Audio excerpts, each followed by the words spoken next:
The Defiance in the marketplace has sent shockwaves through Gidan Zaki.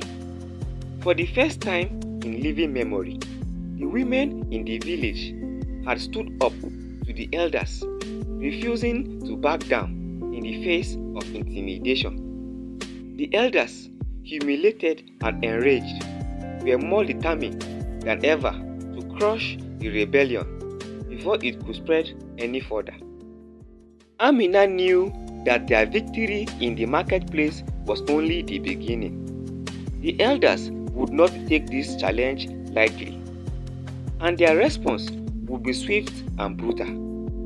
She could see the fear in the eyes of the women who had stood with her.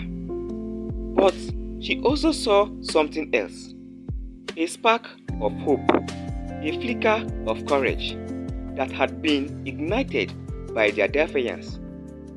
The day after the confrontation, the village was strangely quiet. The usual bustle of life had been replaced by a tense, watchful silence.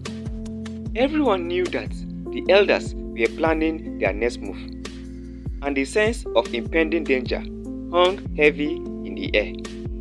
Amina gathered her closest allies in her hut. Their faces ached with worry. They knew that the elders would not allow their authority to be challenged without a fight. The question was, what would they do to protect themselves and the other women who had joined their cause? Fatima, ever the voice of reason, spoke first. "We need to be prepared for the worst," she said, her voice low but steady. The elders won't just try to intimidate us this time. They will come for us, and they will come hard. We need to decide now. Are we going to fight, or are we going to run? The room felt silent as the gravity of the situation sank in. Fighting meant risking everything, their homes, their families, their lives. But running meant abandoning the fight, allowing the elders to regain their stronghold on the village. It was an impossible choice, but one that had to be made. Amina, who had always been the first to advocate for standing up to the elders, found herself torn. She had led these women into the rebellion, and she knew that whatever decision they made, the consequences would be there. But she also knew that they had come too far to turn back now. "We can't give up," Amina said finally, her voice filled with determination. "If we run, they will just hunt us down, one by one. We have to stand our ground, but we also need to be smart about it. We can't fight them head on. They are too strong, and they have too many loyalists. But if we can outmaneuver them, if we can stay one step ahead, we might stand a chance." The others nodded, though their face remained grim. The odds were stacked against them, but they knew that they had no other choice. If they were to survive, they would have to rely on their wits, their courage, and their unity. That night, Amina and her allies spread out across the village, quietly rallying support and making preparations for the coming storm. They warned the women who had joined their cause to be vigilant, to be ready to move at a moment's notice. They also reached out to the men who had shown sympathy to their cause, hoping to gather as much support as possible. But even as they prepared for the worst, the elders were making their own plans. They had underestimated the women once, and they would not make the same mistake again. They called a secret meeting, gathering their most loyal followers to discuss how best to crush the rebellion. The chief elder, his pride wounded and his authority challenged, was in no mood for mercy. "These women have forgotten their place," he snapped. his voice filled with venom. They think they can defy us, that they can outturn the order of our village. We will show them that they are wrong. We will show them what happens to those who dare to challenge the will of the ancestors.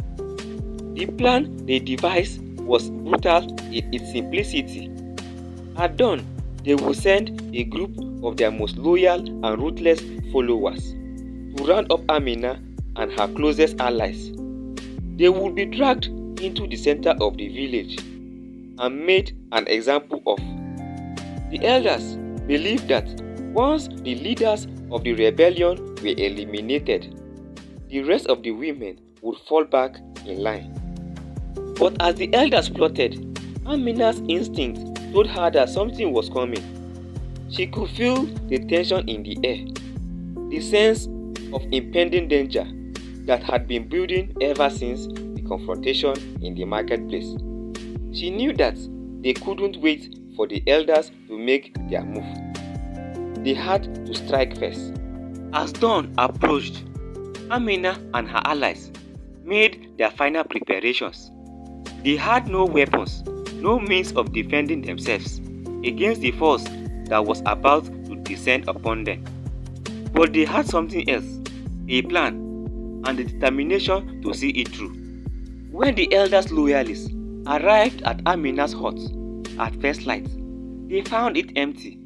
The same was true for Fatima's hut and for the homes of the other women who had led the rebellion. The loyalists, confused and frustrated, spread out across the village, searching for any sign of the missing women. But Amina and her allies were already on the move. Under the cover of darkness, they had slipped out of the village, taking with them as many of their supporters as they could. They knew that they couldn't stay in Gidan Zaki, not with the elders hunting them, but they also knew that they couldn't abandon their fight. As the sun rose over the village, Amina and her followers reached the edge of the forest that bordered Gidan Zaki. They paused, looking back at the village that had been their home, knowing that they might never see it again. But they also knew that this was not the end. It was just the beginning. We may have to leave our village, Amina said, her voice carrying over the group. But we carry the spirit of our rebellion with us. We are not defeated. We are not broken. We will find a way to continue our fight, no matter where we go. And with that, they turned and disappeared into the forest, leaving behind the only life they had ever known, but carrying with them the hope of a new beginning.